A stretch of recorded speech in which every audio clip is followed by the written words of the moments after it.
2対1で卑怯かもしれねえけど頼むぞ井上。 Alright, what is going on, guys? Spiteful back again, coming at you with a showcase on Spirit Society Orihime. I'm actually really interested that they decided to put a Spirit Society character in 1000-Year Blood War.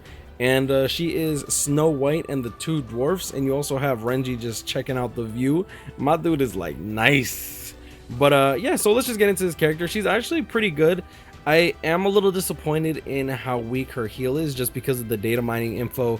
I don't want to say it was inaccurate, but it was misunderstood, I suppose we should say. So we'll just get into this in a little bit. We'll get into that in a bit. So she is a human with Hollow Killer, another strong attack recharge Hollow Killer with Frenzy for power for 1000-Year Blood War, and she has a base spiritual pressure of 798, which is enormous, 364 base focus, 1094 stamina, and a 638 base attack, which is pretty good. She does not have any status elements on her special, and she is a range character. Now keep in mind, her second strong attack I believe is melee. I could be wrong, I'm gonna have to check that out later. But her second strong attack is a barrier slash heal. Now devastation 40%, reduced strong attack cooldown by 54%. We're gonna go full strong attack recharge, and then we're gonna go with a Senkaizen hybrid strong attack damage recharge build after that. I do have her link slotted to up to 555, but I'd rather just save the 10/10 for another video, and this just be straight up just raw Orihime, just with good accessories. So spiritual pressure 30 30 30 across the board over there. And she does have frenzy, weakened defense on her special.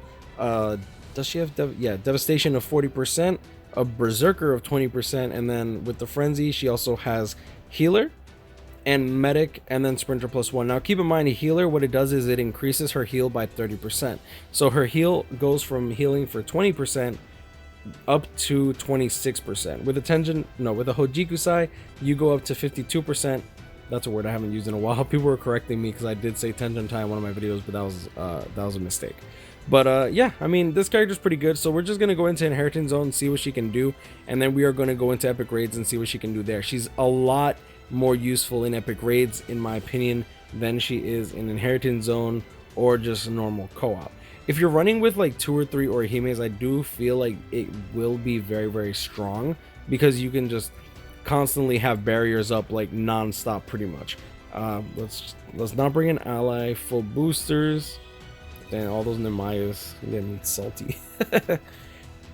All right, so let's see exactly what this character can do.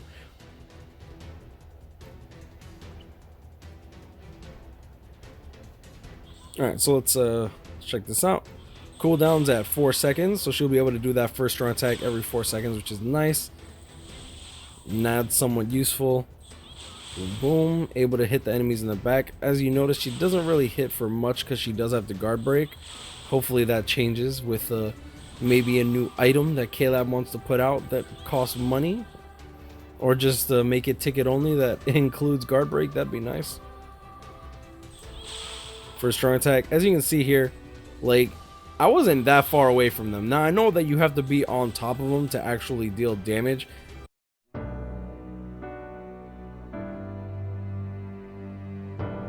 Like if I go over here, like she's gonna kill a couple of them, but look at that, she still ends up not being able to kill some of these enemies, which is honestly the main reason that I find her very, very disappointing.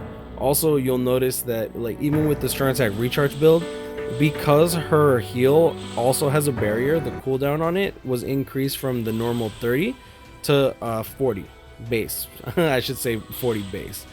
As you can see there, we could run into the enemies a little bit just because of the barrier, which is nice. Boom, boom.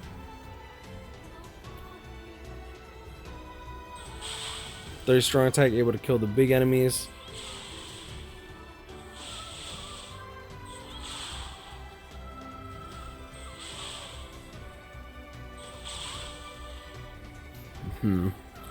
Yeah, but you see my issue with her, right? Like, I'm not that far away from them, and even though this is like, I get that this is Inheritance Zone, I get that she doesn't have killer on these guys, but like she wasn't able to kill him, bro. I was literally right next to him. I was right next to him. Yeah, so needless to say, like, in my opinion, Orihime has some vast problems that surround her. Like, first off, sure, she's one of the best support units in the game, but like the fact that she is struggling to kill even enemies in regular inheritance zone by herself, like that's not good. Oh, extra stage, I like that. So as you can see, whenever you're using Orihime, they take pity on you. They take so much pity on you. They're like, they'll grant you extra state. I'm just kidding. Like, I'm just trying to make myself feel better. All right. I didn't pull Nimaya. I didn't pull Ichibe. I spent $350. Like, bro, I wasn't even supposed to go deep this banner, bro. Like, what the hell? I don't know. I saw something's wrong with me. I need to stop. But yeah. That's how we ended off New Year's. Disappointment.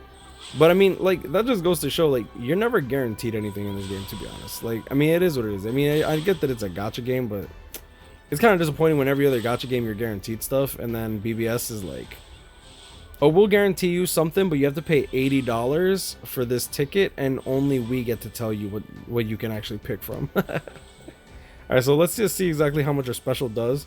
I'm wondering how much damage her sweater stretchers are gonna do. Look at them sweater stretchers, bro.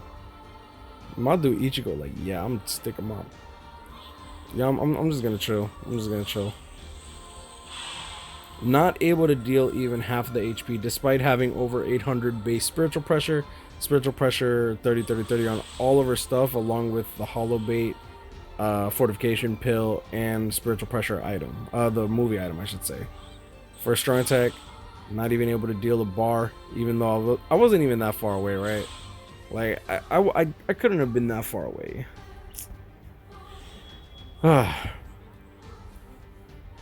Yeah, but I'll be real with you guys. Like, I don't bullshit. Like, if a character is not good, or if a character is disappointing, I'm gonna tell you, because this character is very, very disappointing for a 1,000-year Blood War character. Sure, she's gonna be healing like crazy if you have the proper links for her, because she's gonna need link slots to actually deal damage. I'm not even gonna bother doing this full stamina damage boost. That's just gonna be a literal waste of time. Her only use is support. And I remember a lot of people are saying, I hear a lot of people saying, it's like, oh yeah, it's like, it's great support, it's like, it's the best support in the game. You know what the best support in the game, guys? You know what the best support in the game is? Boom, boom, boom, boom. I'll show you best support in the game. The best support in the game is this guy. Big dick damage. That's best support in the game, alright? Big dick damage. Like, if you kill them in one hit, you don't need a heal. You don't need a heal. So let's check this Orihime out in epic grades, just because I do want to showcase how good she is there, because she is great. Like, I honestly think she's actually one of the best units for epic grades. I don't want to say like ever, but like she's definitely one of the better units for epic grades. Okay, so we are here in epic grades. We're just gonna get some random people. We opened it up to public, so hopefully we can actually get some people up in this. This should be okay. I mean, I asked for rank 50s, but like, please no Yukis. That's cute. You got a spiritual pressure 30. That's what's up. All right. Hi there. All right. So what we're gonna do is just test exactly what this Orihime can actually do to the barrier. The one thing that I really do like about this Orihime, and apart from all her cons, her first strong attack actually hits a lot in comparison to a lot of the other range collision first strong attacks that split up into 3 separate attacks. So you'll notice that we're gonna go right into the boss, and we're gonna do our first strong attack, and she will hit for approximately 22 times from here. Yeah, there's 24. And then if we move up to around here, she's gonna hit for 18, which is still a good amount of hits, especially when you're trying to do what's the word I'm looking for, when you're trying to just break the barrier. So if you want the most DPS, you're gonna want to stand a little bit far away just to get the maximum amount of hits.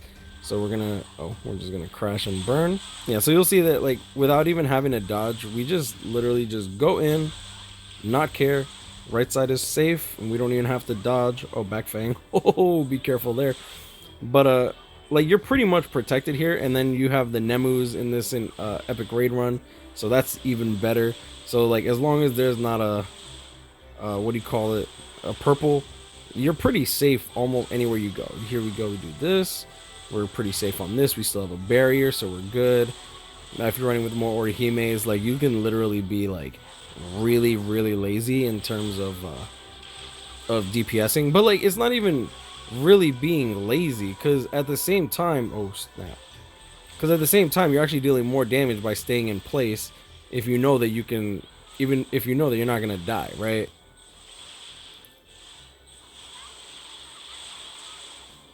So go over here. We still have 3. Oh, we're gonna dodge the purple. Use our barriers, protect ourselves a little bit more. We could even stand like, oh, I was gonna actually try to get hit there, which is funny. So go there. Like we can get hit by the red without really caring. And then when this part comes up, you can stand right here and get your 22 hits in. And that's pretty much game. Like, and this is with randoms, to be honest. So like, usually you get like pretty mediocre randoms, but like looks like this team was actually pretty good. So yeah, I mean that's pretty much Orihime in a nutshell. Obviously she's not really going to be putting any work in PvP. I don't really see her being remotely useful there unless you have her max transcended, and even then that's so hit or miss that I personally wouldn't recommend. Anyway, so that's the end of it, and hope y'all enjoyed this Orihime showcase. She is a good character, don't get me wrong. A little disappointing in terms of her heal potential. I honestly feel like she shines more when you actually have multiple Orihimes in the party, because if you have multiple Orihimes in the party and you have like infinite barriers just always going off, like you never have to dodge at all, just because like you know you always have a barrier, and if you don't always have a barrier, at the very least you're always at full health. This character is pretty damn busted. In the long run, a lot of people are going to drop Orihime in a couple weeks once Nemu starts becoming more prevalent again, just because, let's be real here, when it comes down to it, Orihime is a power holo killer, and her competition is pretty stiff when it comes to Toshiro's already being max transcended or Nemu's already partially transcended. You know, it is what it is. Like, I wouldn't recommend transcending her. Maybe link slotting. I personally link slotted her to 555 myself. And yeah, I mean, I guys I will leave it at that. You know, guys, grind on, catch up, stay blessed. I hope y'all enjoyed this video, and I'll see y'all in the next one. Peace.